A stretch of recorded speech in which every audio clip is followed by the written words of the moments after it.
Hello दोस्तों, स्वागत है आपका अपने यूट्यूब चैनल आलोक मोशन क्लासेस में। हम मासिक टेस्ट परीक्षा 2021 अगस्त माह कक्षा 12 के इतिहास के सभी प्रश्नों के उत्तर लाए हैं।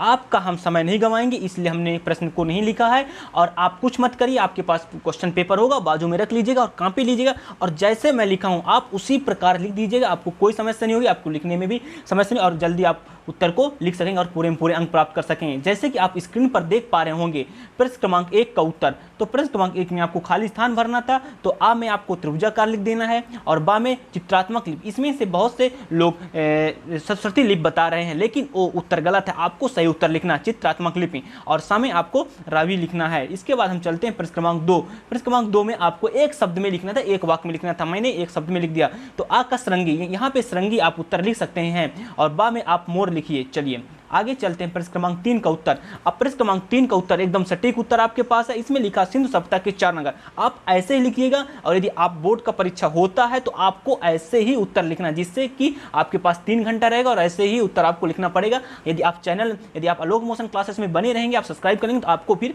एग्जाम के टाइम में बताया जाएगा कैसे आपको लिखना है। इसमें दिया सिंधु सभ्यता के 4 नगर, तो आपको लिख देना हड़प्पा, मोहनजोदड़ो, लोथल, कालीबंगा। इसके पास इसका दूसरा लिखना है।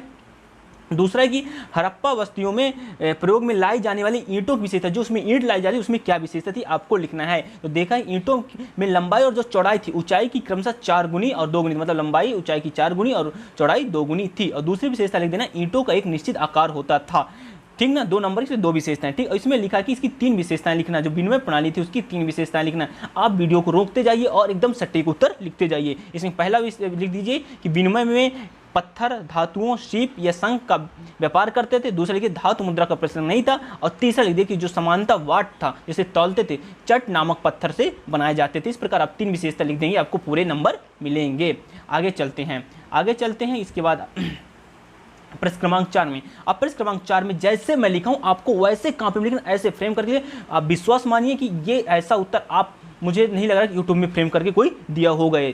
ठीक है, चलिए तो हम लिखते हैं फाइंस क्या है। तो फाइंस को आप लिखिएगा इसी तरह का, वीडियो को रोकिए। घिसी हुई रेत तथा बालू तथा रंग और चिपचिपे पदार्थ के मिश्रण को पकाकर बनाए गए पदार्थ के छोटे पात्र, जो संभवतः कीमती पाए जाते थे, उसे फाइंस कहते हैं। और इसके आपको उदाहरण बोला था, इसलिए आप उदाहरण लिख दी। इसमें बोला गया था कि इसे मतलब क्यों कीमती था, तो आपको लिख देना कि इन्हें कीमती माने जाने का सबसे बड़ा कारण इन्हें बनाना कठिन था, बहुत बनाना कठिन था। चलिए आगे चलते हैं। इसके बाद आपको इसमें 2 दिखा था, सिंधु सभ्यता या हड़प्पा सभ्यता में जो हम वस्तुएं कहाँ से आयात होती थी और किस प्रदेश से होती थी। तो आपको लिखने, जैसे तांबा खेतड़ी बलूचिस्तान से आता था, चांदी अफगानिस्तान और ईरान से आता था, सोना कर्नाटक और ईरान से आता था, सीसा ईरान से आता। इस प्रकार ऐसे चार्ट बना के आप लिखिएगा। ठीक ना, और ऐसे ही आप फॉलो करिए आगे के अपने एग्जाम में। ठीक ना, इस प्रकार आपको 3 में दिया है कि आप में 3 में दिया था कि जो हड़प्पा सभ्यता है, सिंधु सभ्यता है, इतना स्वस्थ क्यों था। तो आपको जैसे मैं लिखा हूँ कि जैसे कि हम जानते हैं कि सिंधु सभ्यता में पानी निकासी, नाली व्यवस्था आदि अन्य संरचनाएं जो स्वच्छता को प्रदर्शित करते, इस प्रकार हम कह सकते